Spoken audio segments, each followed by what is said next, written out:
Alden Richards napasuntok sa bubong dahil kay Catherine Bernardo. Oh my God! Siyempre, umaasa na noon si Alden Richards na makatuluyan nga ang pretty girl na si Catherine Bernardo, ngunit sadyang hindi pa umano buo ang desisyon ni Catherine Bernardo. Siyempre, mangyayari ang kanilang pag-iisang dibdib kapag buo na ang mga desisyon sa buhay ni Catherine Bernardo, kaya wala na umano pang magagawa pa ang gwapong aktor na si Alden Richards. Siyempre, mahal na mahal ng tunay ni Alden si Catherine. Aminado ang binata na malaki ang kanyang kalungkutan sa buhay, lalo na kapag hindi niya makatuluyan ang pretty girl, ang babaeng pinakaminamahal ni Alden Richards na si Catherine Bernardo. Oh my God! Siyempre, umaasa ang taong bayan na sana nga ay magiging maayos na ang lahat sa kanilang pagkakatuluyan.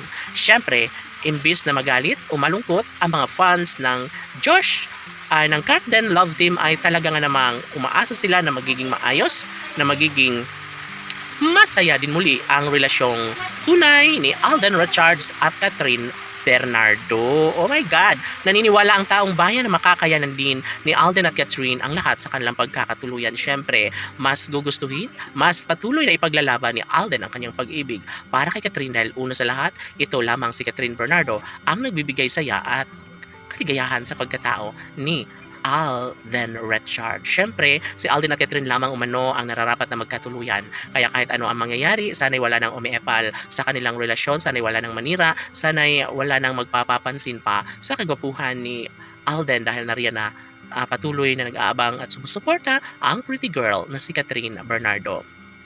Of course, kung mangyayari man na walang pagkakatuluyan sa kanilang relasyon, ay mapag-aralan o matatanggap din ba lang araw ni Catherine ang lalo lang pag wala sa kanyang tabi si Alden Richards. Kaya never umano na masasaktan ng tudo si Alden, dahil alam niya na love siya ng pretty girl na si Catherine Bernardo. Hello, of course, naniniwala ang mga netizens na posible na maisakatuparan din bandang huli ang isa sa pinaka pangarap ng lahat. Yun ay ang magkaroon ng habang buhay na pagsasama sa relasyong tunay ni Alden Richards at ng pretty girl na si Catherine Bernardo. Bagay lamang na kanilang ipagpatuloy ang relasyong tunay na nagbibigay saya at kaligayahan sa lahat, dahil wala nang iba pang nanaisin pa ang taong bayan kundi ang magkaroon ng pagkakatuluyan sa kanilang mga iniidolo, at dapat lamang na maranasan ang tamis ng pagmamahala nila sa isa't isa ni Alden Richards at ng pretty girl na si Catherine Bernardo. Sa mga pagkakataong ito, lahat ay umaasa at sana nga ay mangyayari na ang pangarap ni Catherine at Alden na sila ay magpapakasal sa tamang panahon. Laban!